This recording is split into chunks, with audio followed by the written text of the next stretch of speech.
যাচ্ছি সুনামগঞ্জে, সেখানে আছেন সহকর্মী দেওয়ান গিয়াস চৌধুরী। গিয়াস, বন্যা পরিস্থিতি এবং প্রশাসনের উদ্যোগে সবশেষ পরিস্থিতি আমাদেরকে জানাবেন।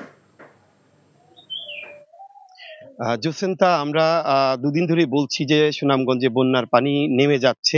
তবে এই বন্যার পানি নেমে যাওয়ার সাথে সাথে মানুষের যে দুর্ভোগ কি পরিমাণে বাড়ছে সেই চিত্রই আমি আপনাদেরকে এখন দেখানোর চেষ্টা করব।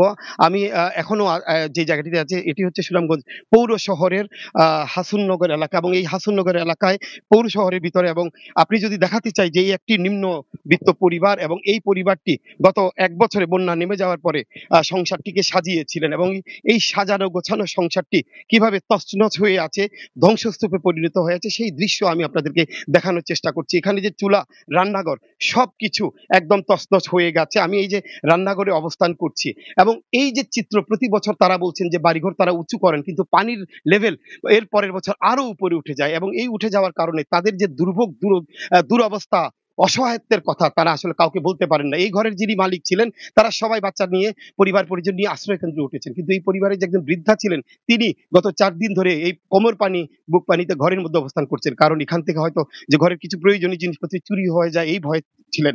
তো যে চিন্তা, প্রতি বছর সুনামগঞ্জের মানুষ, নিম্নবিত্ত মধ্যবিত্ত পরিবারের মানুষ কোনো মতে তাদের সংসার সাজান, তারপরে এই বন্যা এসে আবার এই যে তাদের সাজানো গোছানো সংসারটাকে তছনছ করে দিয়ে যায়। অসহায়ত্বের গল্প দীর্ঘ থেকে দীর্ঘায়িত হয়।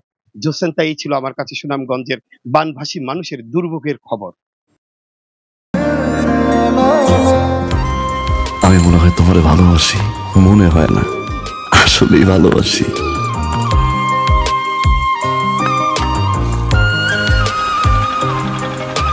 আপনি যে আমাকে ভালোবাসেন আমি টের পাই।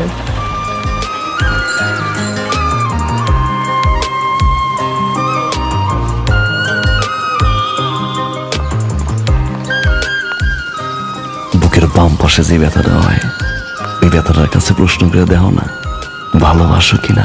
10 টাকা ঘুরাইয়া দেখেন ভাগ্যের চাকা। Lottery lottery lottery.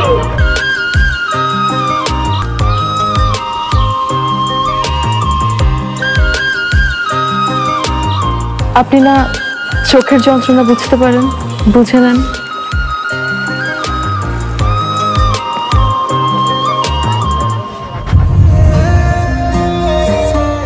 কিন্তু পুরো জগৎ মিথ্যা বলতে পারে, মানুষের চোখ কিন্তু কখনো মিথ্যা বলে না। তোমার ওই চোখ বলে তুমি আমারে ভালোবাসো।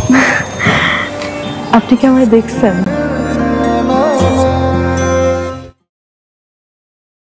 এখন জন্ম সনদ দিয়ে খোলো বিকাশ স্টুডেন্ট অ্যাকাউন্ট।